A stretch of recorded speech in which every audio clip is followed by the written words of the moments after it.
Shalom.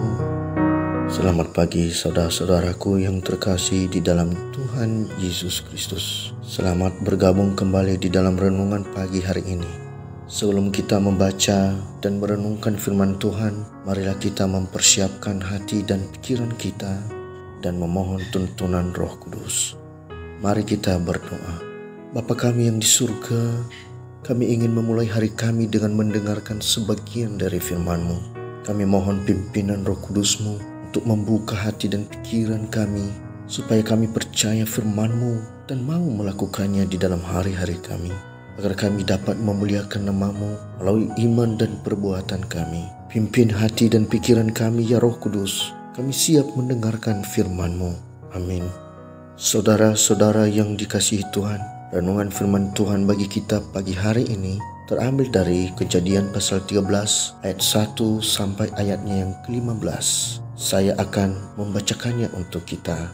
Maka pergilah Abraham dari Mesir ke tanah Negeb dengan istrinya dan segala kepunyaannya, dan Lot pun bersama-sama dengan dia. Adapun Abraham sangat kaya, banyak ternak, perak dan emasnya. Ia berjalan dari tempat persinggahan ke tempat persinggahan, dari tanah Negeb sampai dekat Betel, di mana kemahnya mula-mula berdiri antara Betel dan Ai, ke tempat mezbah yang dibuatnya dahulu di sana. Disitulah Abraham memanggil nama Tuhan. Juga Lot yang ikut bersama-sama dengan Abraham mempunyai domba dan lembu dan kemah. Tetapi negeri itu tidak cukup luas bagi mereka untuk diam bersama-sama, sebab harta milik mereka amat banyak sehingga mereka tidak dapat diam bersama-sama. Karena itu terjadilah perkelahian antara para gembala Abraham dan para gembala Lot. Waktu itu orang Kanaan dan orang Feris diam di negeri itu. Maka berkatalah Abraham kepada Lot,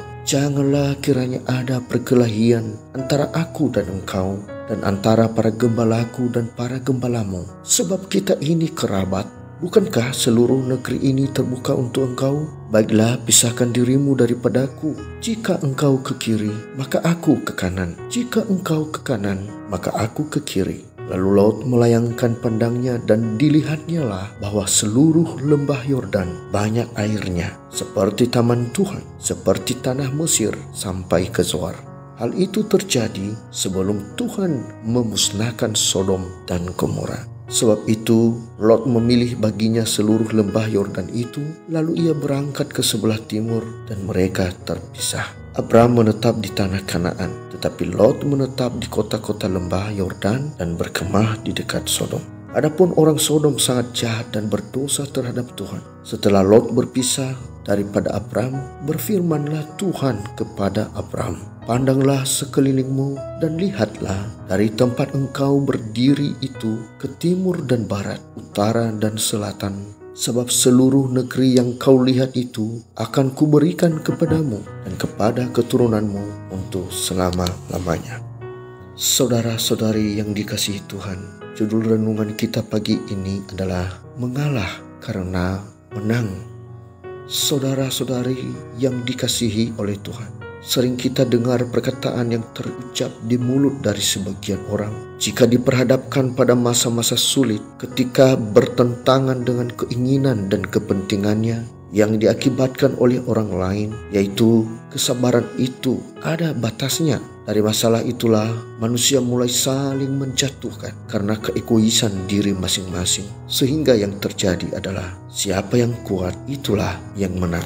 Di Alkitab banyak contoh yang terjadi demikian, seperti Kain kepada adiknya Habel, seperti Esau kepada adiknya Yakub, dan Raja Saul kepada Daud. Pagi ini kisah Abraham dan Lot keponakannya, di mana para gembala-gembala mereka saling adu mulut dan tenaga untuk memperebutkan lahan atau tempat harta milik mereka karena kurang luas untuk menampung segala yang mereka punya. Sesungguhnya Abraham memiliki hak untuk menentukan Lot harus pergi, karena Abrahamlah yang sudah mengajak Lot pergi bersama-sama dengan dia. Apalagi Lot adalah hanya keponakannya. Namun Abraham tidak egois, justru mempersilahkan Lot untuk memilih baginya mana negeri yang ingin dimilikinya. Mari kita simak perkataan Abraham kepada Lot.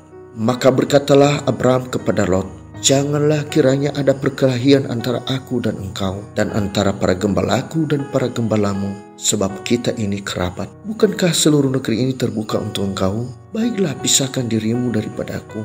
Jika engkau ke kiri, maka aku ke kanan. Jika engkau ke kanan, maka aku ke kiri. Lalu Lot melayangkan pandangnya, dan dilihatnya lah bahwa seluruh lembah Yordan banyak airnya, seperti taman Tuhan, seperti tanah Mesir sampai ke Zoar. Hal itu terjadi sebelum Tuhan memusnahkan Sodom dan Gomora. Sebab itu Lot memilih baginya seluruh lembah Yordan itu, lalu ia berangkat ke sebelah timur dan mereka berpisah.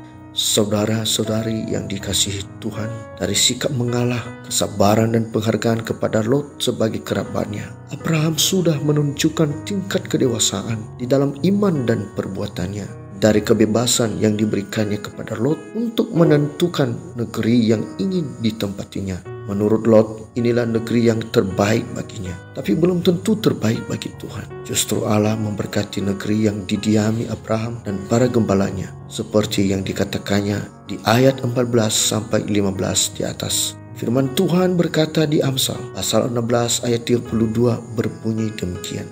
Orang yang sabar melebihi seorang pahlawan, orang yang menguasai dirinya melebihi orang yang merebut kota. Saudara-saudari yang dikasihi Tuhan, sikap mengalah, sabar, dan memberikan kesempatan pertama kepada orang lain tidaklah mudah untuk kita lakukan. Namun terkadang Allah melalui masalah dengan orang lain, Dia membentuk kita menjadi pribadi yang sabar dan mengalah dengan tujuan agar melalui itu Ia bisa memberkati kita dengan luar biasa seperti Abraham.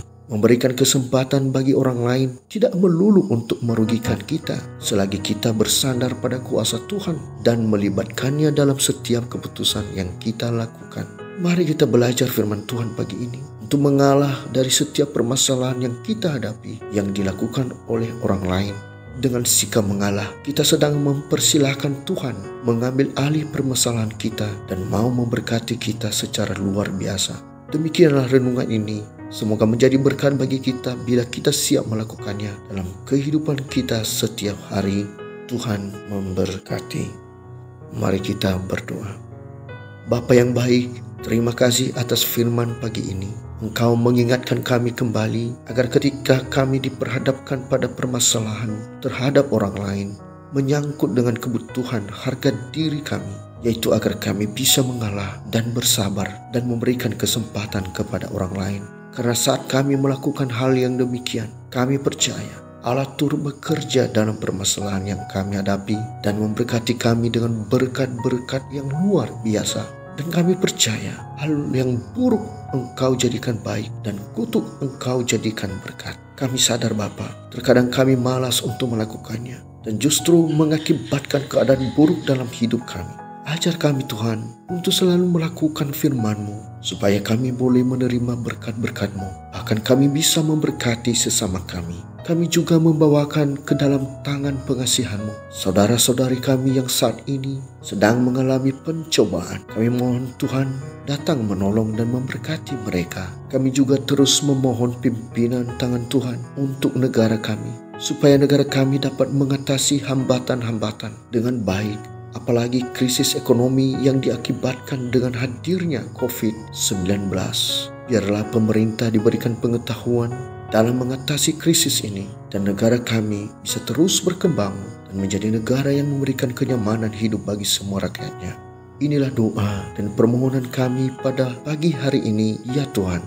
Kami percaya dengan pimpinan Roh Kudus dan campur tangan Tuhan kami bisa melewatinya. Di dalam nama yang kudus, nama Tuhan Yesus, kami berdoa. Amin. Saudara-saudara, mulailah harimu dan muliakanlah Tuhan di dalam setiap aktivitasmu, dan jadilah berkat dan saksi hidup bagi firman-Nya. Kiranya kasih dan anugerah Tuhan senantiasa melimpah di dalam kehidupan kita. Roh Kudus menyertai kita semua. Sampai berjumpa kembali di renungan berikutnya. Tuhan Yesus memberkati.